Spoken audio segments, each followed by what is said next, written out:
Indian scientist ने दुनिया को हिला देने वाली डिस्कवरी की है। नासा के जेम्स वेब स्पेस टेलीस्कोप की मदद से एक दूर के प्लैनेट K2-18b में ऐसे केमिकल सिग्नल्स मिले हैं जो कि सिर्फ जिंदगी से ही बन सकते हैं। और इस रिसर्च के साइंटिस्ट्स हैं इंडिया से ताल्लुक रखने वाले यूनिवर्सिटी ऑफ कैम्ब्रिज के एस्ट्रोफिजिसिस्ट डॉक्टर निकू मधुसूदन। क्या ये पहला स्टेप है एलियन लाइफ डिस्कवर करने का? क्या हम अकेले नहीं हैं इस कायनात में? आज हम इस वीडियो में सब कुछ सिंपल और आसान जबान में समझेंगे, लेकिन उससे पहले आपने मेरे चैनल को सब्सक्राइब करना है। अगर आपका मूड अच्छा हुआ तो लाइक करना है, ज्यादा अच्छा हुआ तो कमेंट भी कर देना है। आगे बढ़ते हैं। Indian origin scientist discovers signs of alien life outside solar system. Scientists have detected possible biosignature gases in the atmosphere of exoplanet K2-18b, gases produced only by life on Earth, hinting at the presence of microbial life. K2-18b क्या है? ये एक alien planet है, मतलब अर्थ के अलावा एक और प्लैनेट जो हमारे सोलर सिस्टम से बाहर है। ये प्लैनेट अर्थ से 8.6 टाइम्स ज़्यादा हैवी है, अर्थ से 2.6 टाइम्स ज़्यादा बड़ा है और ये एक रेड डॉर्फ स्टार के इर्द गिर्द घूम रहा है। ये स्टार हमारे सन से छोटा और ठंडा होता है। ये प्लैनेट 124 लाइट ईयर्स दूर है, यानी अगर आप लाइट की स्पीड से ट्रैवल करें तो वहां पहुंचने में 124 साल लग जाएंगे। K2-18b is 2.5 times the size of Earth and it's 700 trillion miles away.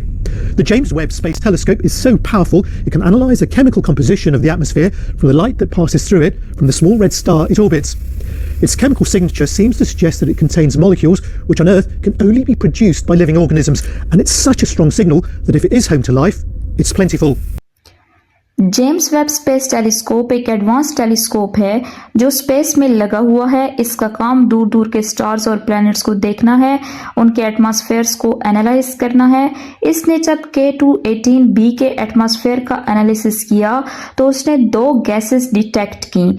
पहली है DMS यानी डाई मिथाइल सल्फाइड और दूसरी DMDS यानी कि डाई मिथाइल डाइसल्फाइड। ये दोनों गैसेस अर्थ पर सिर्फ जिंदा चीजें बनाती हैं, जैसे मैरीन फाइटोप्लैंक्टन जो कि छोटे छोटे समुद्री अलजाई होती हैं और इनका काम ऑक्सीजन बनाना और सी लाइफ का पार्ट होता है। यानी अगर गैसेस किसी प्लैनेट पर हैं तो इसका मतलब हो सकता है कि वहां भी कोई जिंदा माइक्रो ऑर्गेनिज्म हो, जैसे छोटे अलजाए या बैक्टीरिया। साइंटिस्ट कह रहे हैं कि हम एलियंस का प्रूफ नहीं दे रहे, लेकिन ये एक बायोसिग्नेचर है। बायोसिग्नेचर का मतलब है कि ऐसी केमिकल चीज जो सिर्फ जिंदगी से बन सकती है, लेकिन ये फाइनल प्रूफ नहीं है, लेकिन साथ ही ये एक स्ट्रॉन्ग क्लू है कि हो सकता है कि जिंदगी हो। अब ये प्लैनेट कैसा प्लैनेट है? तो ये प्लैनेट एक हर्शियन वर्ल्ड हो सकता है, यानी हाइड्रोजन रिच एटमॉस्फेयर और एक पानी से भरा समुद्री प्लैनेट जहां पे लाइफ की एग्जिस्टेंस पॉसिबल है। K2-18b is thought to be a water world covered entirely by a vast ocean, and the evidence is growing that it may be teeming with life. और डॉक्टर निकू मधुसूदन कहते हैं कि हमारी observations का सबसे strong explanation ही यही है कि ये प्लैनेट एक हर्शियन वर्ल्ड है जहां जिंदगी हो सकती है, यानी सरफेस पर गर्म पानी का ओशन हो सकता है, एटमॉस्फेयर में हाइड्रोजन ज़्यादा है। ऐसे प्लैनेट्स में माइक्रोबियल लाइफ सर्वाइव कर सकती है। जेम्स वेब स्पेस टेलीस्कोप ने ट्रांजिट मेथड यूज किया कि जब प्लैनेट अपने स्टार के सामने से गुजरता है तो उस वक्त स्टार की रोशनी का एक छोटा हिस्सा प्लैनेट के एटमॉस्फेयर से गुजरता है। उस रोशनी के एनालिसिस से साइंटिस्ट ने गैसेस आइडेंटिफाई की, जैसे फिंगरप्रिंट्स मिल गए हों कि किसी प्लैनेट की हवा के। और DMS और DMDS गैसेस जो है ना वो 99.7% सर्टेनिटी से मिली हैं, यानी कि सिर्फ 0.3% ऐसा चांस हो सकता है कि ये प्लैनेट एग्जिस्ट ना करता हो, ठीक है ना, यानी कि उस पर लाइफ एग्जिस्ट ना करती हो।